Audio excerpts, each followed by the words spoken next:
Buenas noches, hoy es 1 de julio y Morena se organizó una buena fiesta a 3 años del triunfo en las elecciones de 2018. Hasta la presidencia, alguien de eso ya sabes quién. Morena, un movimiento de regeneración nacional, va conquistando cada batalla electoral. Es el remedio contra la plaga neoliberal, de los corruptos y los traidores, es el final. ¿Qué? Bailazo, la fiesta fue en el Auditorio Nacional de la Ciudad de México. Además, hicieron su aplausómetro y a algunos les fue muy bien. A Zoé Robledo Aburto, director general del Instituto Mexicano del Seguro Social. A Santiago Nieto Castillo, titular de la Unidad de Inteligencia Financiera.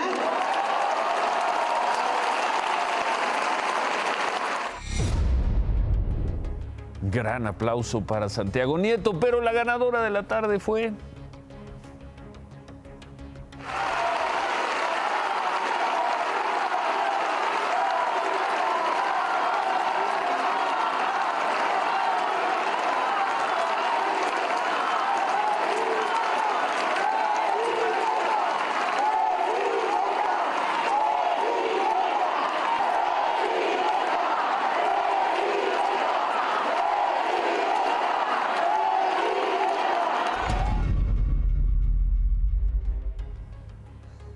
aplaudía, movía la cabeza, hacía como que no, pero le gritaban presidenta, presidenta. En cambio, al presidente del partido, pues hubo necesidad de hacerle un coro para arroparlo del otro coro, el de la grada.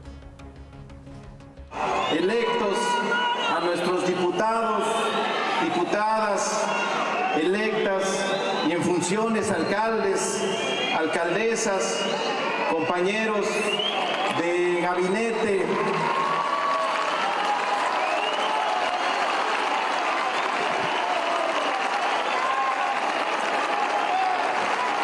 ¿qué recuerdos? ¿Dónde estaban hace 3 años? Bienvenida sea la revolución. Hubo que arropar al presidente del partido, Mario Delgado. En su discurso, por cierto, Claudia Sheinbaum repitió que Morena perdió en la Ciudad de México hace un mes por campañas de desprestigio, pero también por falta de unidad y por exceso de confianza. 3 años del triunfo en la elección de 2018 y los morenistas lo celebraron con todos los ganadores del 2021. Ahí estuvo además la mayor parte de los secretarios de Estado, los futuros gobernadores y, como veíamos, los actuales también, baile y baile. Antes de recibir su ovación, el titular de la Unidad de Inteligencia Financiera, Santiago Nieto, habló sobre el caso del gobernador de Tamaulipas, Francisco García Cabeza de Vaca. Tenemos que seguir avanzando en todos los casos de corrupción política vinculados al gobierno de Tamaulipas. Hemos presentado denuncias, 5 denuncias en contra del señor Cabeza de Vaca y sus principales allegados. Se han congelado las cuentas y bueno, nosotros vamos a presentar una siguiente denuncia respecto a una especie de estafa maestra con la Universidad Autónoma de Tamaulipas. 5 denuncias y viene una más, dijo afuera del Auditorio Nacional Santiago Nieto. Sobre la investigación contra el gobernador de Tamaulipas, el empresario Baltasar Higinio Reséndez Cantú fue detenido en McAllen, en Texas, y entregado por alguaciles federales de Estados Unidos a policías ministeriales de la Fiscalía General de la República. La entrega se dio en el puente internacional McAllen-Reynosa. El señor Reséndez Cantú fue llevado al penal federal de Almoloya, en el Estado de México. Ahí lo van a poner a disposición del juez federal Iván Aarón Seferín. ¿Quién es este hombre? El lunes dimos a conocer aquí la orden de aprehensión contra el gobernador Francisco García Cabeza de Vaca, solicitado el 18 de mayo por la Fiscalía General de la República.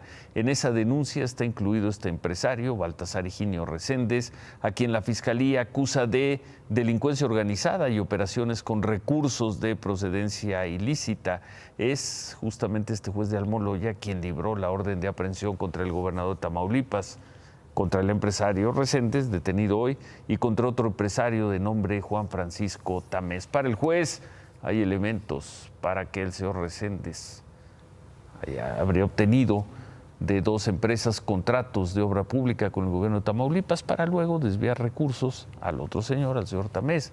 Este otro empresario supuestamente habría mandado el dinero a cuentas del gobernador García Cabeza de Vaca, y bajo este esquema, según el juez, se habrían desviado más de 100 millones de pesos. Bueno, por cierto, nada más, el miércoles la Suprema Corte de Justicia discutirá una propuesta de la ministra Norma Lucía Piña para determinar si admite o no la controversia constitucional que presentó el Congreso de Tamaulipas por el desafuero del gobernador Cabeza de Vaca. Es la controversia que desechó en mayo el ministro Juan Luis González Alcántara, decisión que luego impugnó la Fiscalía General de la República. Así es que el miércoles, la próxima semana, se sabrá cuál es la suerte, ahora sí, del gobernador García Cabeza de Vaca, si puede ser detenido o no.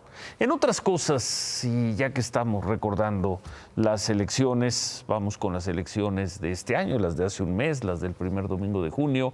El martes informamos sobre el secuestro del alcalde electo de una población de Penjamillo, Michoacán, un señor de nombre Gilberto Mejía.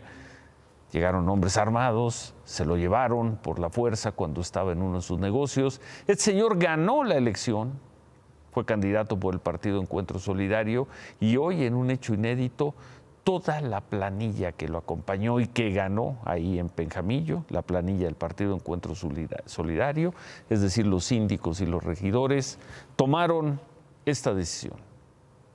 Es la de renunciar todos a sus cargos que fueron conferidos y que fueron ellos electos el pasado 6 de junio.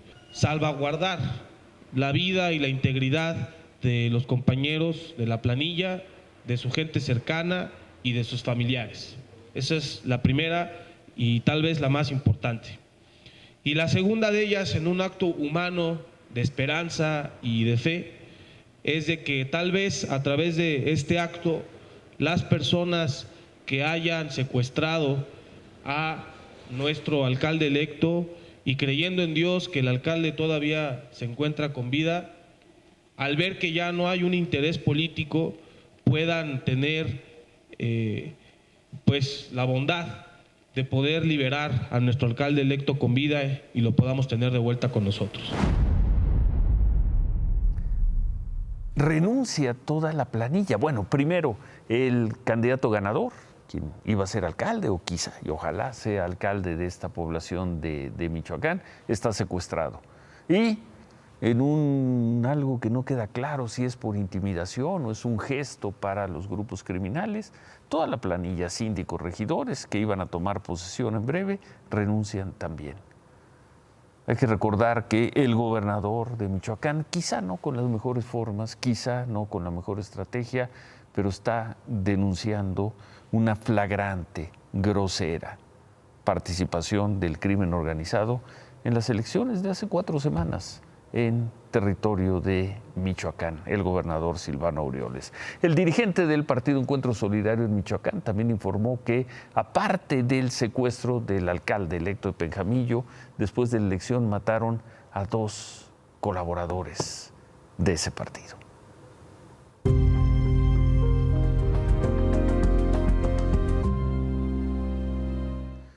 ¿En qué nos quedamos anoche? Anoche, después de ver las imágenes de la protesta de los familiares de niños con cáncer, llegó gente en la zona del Aeropuerto Internacional de la Ciudad de México, llegaron funcionarios del INSABI, dijeron que los medicamentos ya estaban en bodegas en 20 y tantos estados, que se iban a distribuir. En eso nos quedamos, en un compromiso. Hoy estuvimos verificando si en verdad los medicamentos llegaron a los 25 estados o están en los 25 estados, o de las bodegas de esos 25 estados se fueron a los hospitales, a las farmacias de los hospitales, y de ahí al tratamiento de los niños con cáncer. 25 estados, esto fue lo que encontramos. Una impotencia porque pues la verdad que sí hacen falta los medicamentos. no para nada más para mi niño, sino para todos los niños de todo el país, de la República. Necesitamos medicamentos. Madres, padres y pacientes han cumplido 24 horas de plantón afuera del Hospital General de Veracruz. Protestan por el desabasto de medicamentos para niños enfermos de cáncer. Aseguran que en el hospital no tienen oncológicos, a pesar de que el gobierno de Veracruz recibió 7,600 dosis de 5 claves desde el pasado sábado. Este es el documento oficial que prueba que las medicinas llegaron al almacén de la Secretaría de Salud de Veracruz. Se recibieron a entera satisfacción el 24 de junio. Nadie las ha entregado al Hospital General de Veracruz o nadie se lo ha informado a madres y padres de familia. Ayer, el INSABI entregó a familiares de niños con cáncer que protestaban afuera del aeropuerto de la Ciudad de México las órdenes de suministro de medicinas a nivel nacional, es decir, los documentos que comprueban, según el INSABI, que 7 medicamentos oncológicos fueron entregados a 25 estados del país. Primera precisión: Chihuahua, por ejemplo, solo recibió una medicina, carboplatino, el 24 de junio, 1,536 dosis provenientes de Cuba. Cualquier enfermo de cáncer sabe que los tratamientos son la combinación de varios fármacos que se aplican de manera constante, no solo de uno. ¿Dónde están los medicamentos que dice el INSABI ya entregó? En Quintana Roo se recibió carboplatino y metotrexato, que fueron al Hospital General de Chetumal, según organizaciones civiles que ayudan a niños con cáncer. El medicamento llegó el 25 de junio, pero dicen es insuficiente. En Oaxaca se recibieron 6 medicamentos el pasado jueves. Llegaron al Hospital de la Niñez Oaxaqueña. El gobernador Alejandro Murat aseguró que los 180 pacientes que atiende el hospital tienen asegurados sus tratamientos. La Ciudad de México recibió 3 claves o 3 medicamentos. Fue el 21 de junio, hace 9 días, pero hasta ayer se informó. Según la Secretaría de Salud local, en el caso de oncológicos, sus hospitales cuentan con esquemas completos. Y en Coahuila, el gobierno del estado recibió 40 dosis de ciclofosfamida. Roberto Bernal, secretario de Salud, confirmó la llegada del medicamento, aunque dijo que no ha sido suficiente. En Coahuila se atienden a 26 niños con cáncer.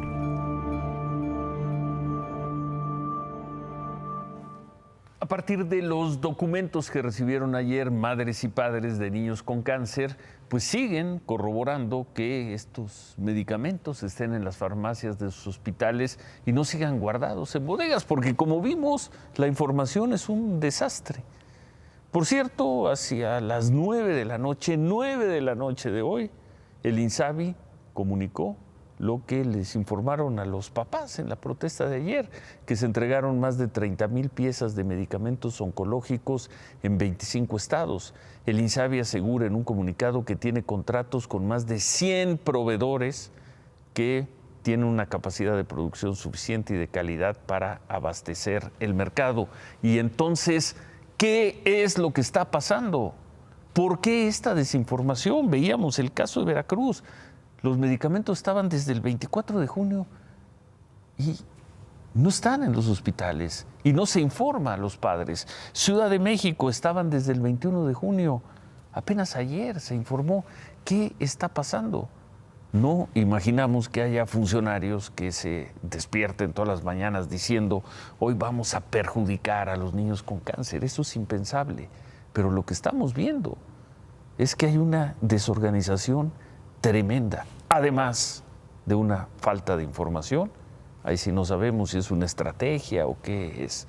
Ojalá mañana a estas horas estemos reportando que en efecto en 25 entidades del país, las 25 entidades donde hay problemas de desabasto de medicamentos oncológicos, ya se está suministrando a los niños, a los menores que necesitan estos medicamentos. Ojalá lo estemos informando mañana en la noche. Hoy, por cierto, un grupo de padres, grupo de padres de niños con cáncer, presentaron una denuncia ante la Fiscalía General de la República contra el doctor Hugo López-Gatell. Lo acusan de 2 delitos. 1, discriminación por sus declaraciones en contra de los papás, a quienes acusó de golpistas. Y 2, por el delito de omisión por comisión, por el desabasto de medicamentos. A ver si mañana podemos dar esa noticia. 25 de 25. Esperemos que así sea, Ciro. Y traemos más información ¿qué de hubo Just con el Stop? caso de la bloguera, la youtuber, la influencer, como dicen? La youtuber que fue aprendida el martes, Just Stop, Jocelyn Hoffman. Bueno, el martes informamos sobre su aprehensión, la aprehensión de Jocelyn Hoffman, mejor conocida como Just Stop, en un domicilio de la colonia Narvarte, en la Ciudad de México. Anoche, Ainara Suárez, la víctima del presunto abuso sexual, subió esto a sus redes sociales derivado de la detención. Quiero empezar diciendo que estoy contenta porque se empieza a hacer algo. Apenas es el primer paso, todavía falta muchísimo. Faltan todavía 4 personas. Y pues yo voy a seguir luchando hasta que realmente tenga justicia, porque ese es mi objetivo principal. Desde el momento de la detención y también antes se abrió la polémica de si cometió o no cometió un delito Just Stop. El hashtag Justicia para Just fue trending topic por más de 9 horas. 3 horas se mantuvo en primer lugar, acumuló más de 16,000 tweets. Muchos de esos tweets atacaban a la víctima. Ainara Suárez respondió esto. ¿Por qué la gente piensa que yo controlo cuando arrestan a las personas o a quién arrestan? O sea, bro, si fuera por mí, mis violadores estarían en la cárcel desde hace años. No sé, no los entiendo, güey. O sea, yo no lo controlo. Si se quieren quejar, quéjense con la fiscalía, güey, no conmigo. ¿Y entonces? Ella desde el principio, toda su queja, toda la querella, la denuncia va contra la youtuber, pero por supuesto contra los agresores. Evidentemente en redes sociales se volcaron a decir, ¿y qué pasó con los agresores? ¿Por qué ninguno está prendido? Pregunta que también nos hacemos nosotros, que con la misma fuerza tendrían que estar ya detenidos estos jóvenes que eran menores de edad al momento del presunto delito. Y sí le fue muy mal a esta mujer, a Ainara, en las redes. Hubo bastantes agresiones. De esos 16,000 tweets que estaban apoyando a Just Stop, le echaban la culpa a la víctima. Y pues el proceso de revictimizar en este país ya es tan clásico, ¿no? Jocelyn Hoffman va a estar en prisión preventiva, está en prisión preventiva en Santa Marta, Catitla. El lunes va a ser la audiencia donde la autoridad es la que va a determinar si está o no vinculada a algún proceso por el delito de pornografía infantil.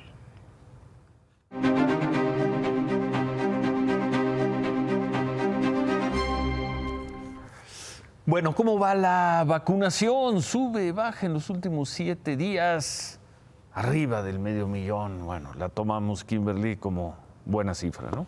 Ya lo que no son los 800,000 de los que hablaba el doctor López-Gatell hace un par de meses, pero arriba del 500,000 la tomamos como buena cifra. Y se sigue manteniendo y siguen llegando. Hoy llegó también más vacunas, lo cual sigue siendo una buena noticia para México, Ciro. Bueno, y sobre el tema que hemos estado manejando, insistiendo y preguntando, ¿tendremos algún día en México un certificado oficial de vacunación?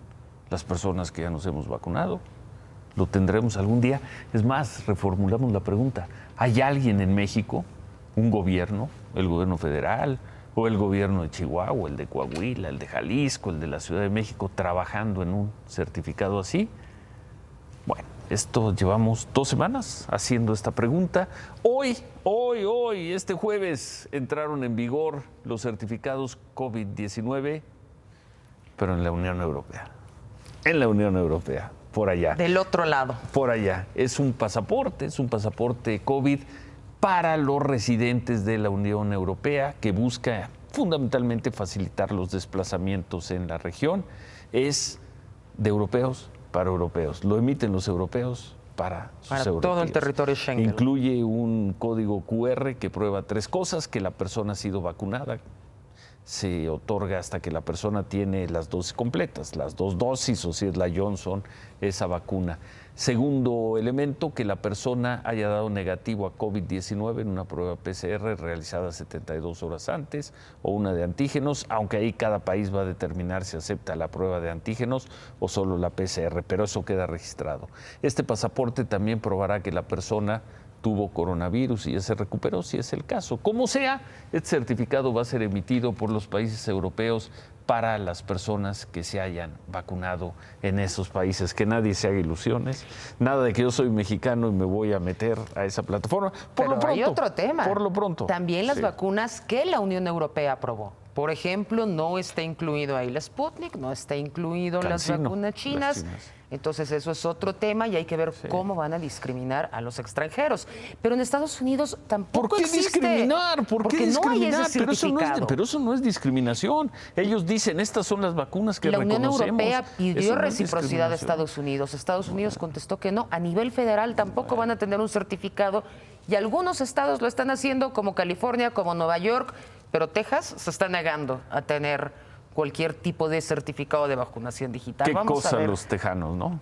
Vamos a ver cómo acaba esa discusión en los próximos meses, ¿no? ¿Y cómo está Estados Unidos? Vamos a ver cómo están las cifras de las últimas 24 horas. Ahí lo tenemos. México, 201 personas muertas, donde ha bajado bastante en las últimas 2 semanas. Es en la India, 1,068 personas. Ya no son los 4,000 de hace unas semanas. Exactamente. Y Estados Unidos estuvo semanas bajando de 500, luego de 400, luego de 300 y creo que toda esta semana ya está en los 200. Vamos a ver a nivel global, lo comentábamos ayer, lo comentamos hoy, Ciro, estamos a 54,000 casos de llegar a las 4 millones de víctimas a nivel mundial desde que empezó esta pandemia. Reconocidas. México, con los datos que sumamos del INEGI, 266,889.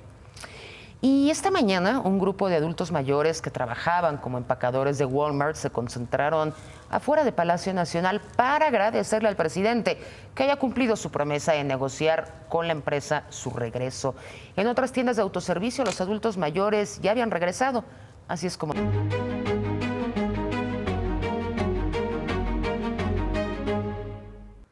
Y como lo hace cada 3 meses, el presidente López Obrador dio un informe hoy que además coincide con que hoy, 1 de julio, se cumplen 3 años de su victoria arrasadora en las elecciones presidenciales del 1 de julio, del 1 de julio del 2018. A las 11 de la mañana en Palacio Nacional dio un mensaje. Por cierto, le dio un lugar muy especial ahí en la primera fila a alguien que todavía no es secretario, de Hacienda, el señor Rogelio Ramírez de la O, pero ya estuvo colocado en primera posición. En el tercer aniversario de su victoria electoral, el gesto solemne, con acentuada seriedad del presidente López Obrador, enmarcó el toque de silencio por las víctimas del COVID.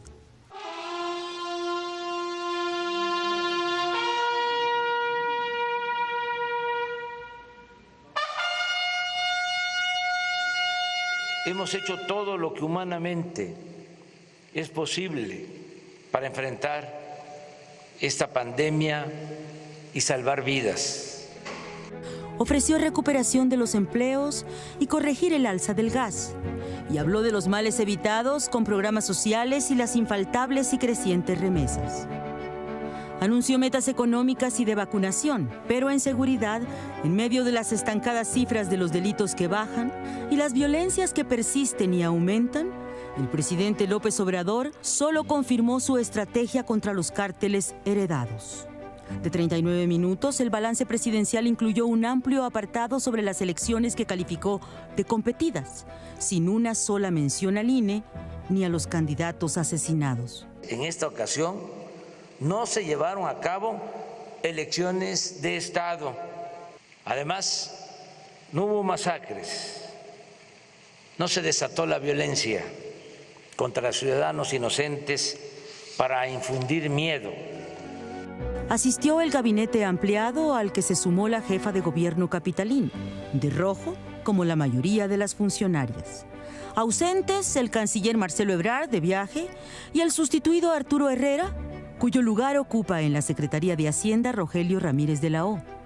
Sin su familia ni invitados especiales de informes anteriores, el presidente celebró que la oposición no pudo quitarle a Morena y sus aliados la mayoría de la Cámara de Diputados, por lo que los planes presupuestales del gobierno seguirán avanzando. Presumió los distritos ganados por su coalición Y sin detenerse en el contraste de las votaciones, el presidente López Obrador compartió sus propios datos. En una escala del 0 al 10, donde 0 significa que lo hace muy mal y 10 muy bien, ¿qué calificación le daría al presidente de la República? 6.7 en promedio. Estamos bien calificados. Posiblemente haya quienes imaginaron que sería de otra forma, que no les gusta mi estilo de gobierno. Pero nadie en honor a la verdad podrá decir que no he cumplido con mi compromiso de desterrar la corrupción. Con palabras de Benito Juárez, descartó que los ricos y los poderosos quieran remediar los males de los pobres. Y citando otra vez al benemérito y a Plutarco Elías Calles, dijo que los reaccionarios también son mexicanos. Claro que son mexicanos y que tienen todos los derechos a participar,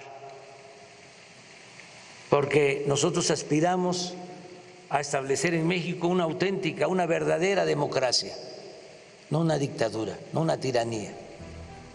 Y aunque hoy, como en 2020, faltó la algarabía del primer aniversario, el presidente serio, solemne, volvió a la promesa de aquel domingo victorioso de 2018. Yo siempre estaré a la altura de ustedes y nunca, jamás los traicionaré. Gracias, gracias, gracias, gracias de todo corazón. Muchas gracias.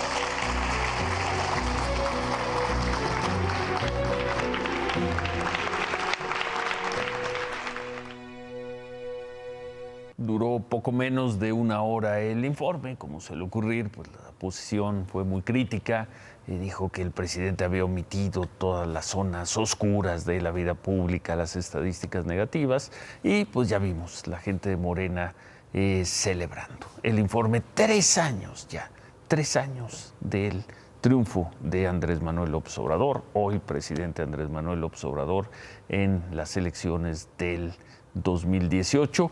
Y por cierto, veíamos que el presidente sigue subrayando, sigue resaltando la cifra de las remesas. La veíamos en la nota. Es que hoy también temprano se informó que se volvió a romper un récord mensual de entrada de remesas. Más de 4.500 millones, 4.500 millones de dólares llegaron por remesas en el mes de mayo.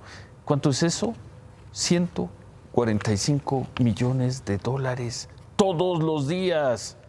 Eso es lo que manda, eso es lo que mandan los estadounidenses. Vamos a ver la cifra de cómo, el gráfico de cómo han crecido. Ya la cifra de enero era altísima. En febrero se mantuvo, bajó un poco, pero era altísima, arriba de los 3,000 millones. Y a partir de marzo se disparó por arriba de los 4,000. Y ahí estuvo abril. Y en mayo se puso por encima de los 4,500 millones de dólares. ¿Qué sería de la economía mexicana? ¿Qué sería de México sin esas remesas? Bueno, esta noche se cumplen 3 días del bloqueo que mantiene un grupo de militantes en la sede nacional del PRI. Los guardias de seguridad que cuidan las instalaciones, que se encuentran ahí desde el lunes, aseguran, ellos dicen, que están privados de su libertad. Nos encontramos mal, desesperados por esta situación, pero también preocupados por nuestra seguridad. Hemos sido amedrentados todo el tiempo, física y verbalmente, con amenazas. Bueno, son 3 días de bloqueos. Los guardias de seguridad aseguran que adentro del edificio todavía estarían retenidos 2 militantes y 20 trabajadores de seguridad. Dicen que los manifestantes no los dejan salir. Afuera del PRI hay unos 100, poco más de 100 personas. Por ahí sigue apareciendo el ex gobernador de Oaxaca, Ulises Ruiz, esta consejera que se ha hecho muy famosa en estos 3 días, la consejera Nayeli Gutiérrez. Insisten que no se van a ir hasta que renuncie el presidente del PRI, Alejandro Moreno. Y hoy el presidente del PRI dio una demostración de fuerza. Hoy se publicó en varios diarios un desplegado donde las confederaciones, los sectores del PRI, la CTM, la CNC, en fin, los grupos, toda la estructura del PRI respalda al actual presidente y repudia a Ulises Ruiz y a Nayeli Gutiérrez. En fin, así las cosas en el PRI. En el PAN, la dirigencia del PAN de Tamaulipas informó que expulsó a 95 militantes. ¿Por qué los expulsó? Por participar activamente con otros partidos políticos en la pasada elección. Algunos de esos panistas participaron incluso, fueron candidatos por otros partidos. Entre los expulsados están ni más ni menos que la presidenta municipal de Reynosa, Maki Ortiz. A ella la expulsaron, ¿por qué? Por apoyar a su hijo, quien fue candidato de Morena a la alcaldía de Reynosa y además ganó. Con esta expulsión, los militantes no pueden volver a formar parte del PAN. Y la Policía Municipal de Ciudad Juárez, en Chihuahua, rescató durante la madrugada 30 migrantes que estaban atrapados en el río Bravo. Todos venían de Guatemala, la mayoría eran menores de edad. ¿Son niños?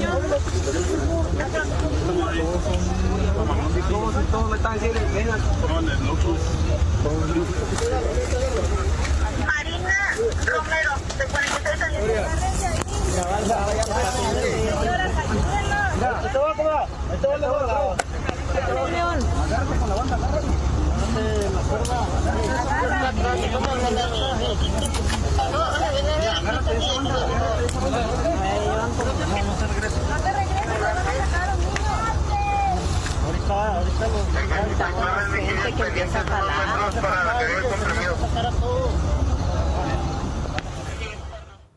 Eran 27 menores de edad, 3 adultos que quedaron atrapados entre la hierba a la mitad del río Bravo. No pudieron seguir hacia Estados Unidos porque la corriente aumentó por las lluvias. Los migrantes fueron trasladados al municipio municipal, que se encuentra habilitado para albergue para migrantes. Por cierto, otros 13 menores que iban con ese grupo fueron rescatados por la patrulla fronteriza en El Paso, Texas, ya en territorio estadounidense. Bueno, gracias, Kimberly. Gracias, Ciro. Buenas noches. Gracias, nos vemos mañana. Javier. Ciro, la lista de seleccionados mexicanos para la Copa de Oro lo vamos a tener a detalle y resulta que Estados Unidos desprecia con su lista el torneo. Ya vendremos con ese análisis. Regresamos con eso y regresamos con todos estos personajes a quienes vimos hoy baile y baile, recibir aplausos. Regresamos con la fiesta del 1 de julio. Pues se acaba el 1 de julio y para quienes gustan de los Juegos Futuristas, hoy hubo varias señales. Hoy, este día tan simbólico para el López Obradorismo y para Morena. Hoy, a 3 años del 2018 y un mes después de las votaciones del 2021. ¿Qué se puede anotar? Que Morena organiza una gran fiesta y ¿quién es la estrella? Claudia Sheinbaum. Santiago Nieto se marcha también entre ovaciones. En cambio, el canciller Marcelo Ebrard firma convenios en Europa a 9,000 kilómetros de distancia.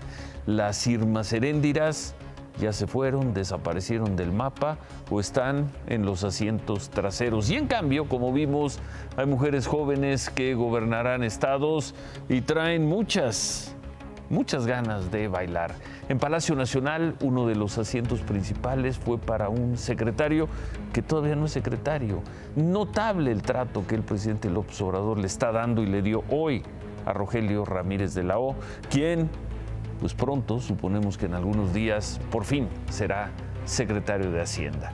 Para efectos, hoy comenzó de lleno la segunda mitad del sexenio. Ya estamos ahí. Se quedan con ¿Qué importa? Gracias. Buenas noches. Ánimo.